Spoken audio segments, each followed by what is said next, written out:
तुमचे डोळे जळजळतात, लाल होतात किंवा कोरडेपणा आल्यासारखं वाटतो का?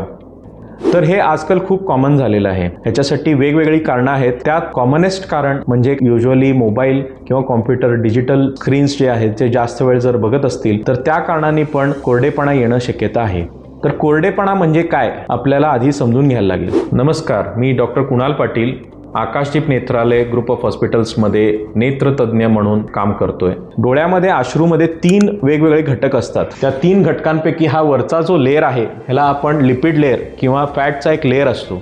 मध्ये पाणी म्हणजे ॲक्वियसचा लेअर आहे आणि त्याच्या आत एक गुळगुळीत पदार्थ जे डोळ्यावरती ते अश्रू सगळीकडे स्प्रेड होण्यासाठी मदत करेल अशा प्रकारचा एक तिसरा लेअर असतो. पण जर आपण ब्लिंकिंग कमी करत असू किंवा आपल्या डोळ्यामध्ये ह्या तिन्ही लेअरपैकी कुठल्या तरी लेअरची डेफिशियन्सी असेल तर त्या कारणांनी तो जो लेअर बनतो हे व्यवस्थित टिकत नाही आणि मग डोळे उघडझाप करताना आत घर्षण होणं, मग टोचल्यासारखं वाटणं किंवा तुम्हाला आग भगभगल्यासारखं वाटणं, लालसरपणा येणं, या सगळ्या गोष्टी चालू होतात. तर ह्यासाठी ड्राय आय ॲनालिसिस करून डोळ्यामध्ये नेमकं कुठल्या लेअरची डेफिशियन्सी आहे हे बघून त्याच्यासाठी ट्रीटमेंट करून घेणं गरजेचं आहे.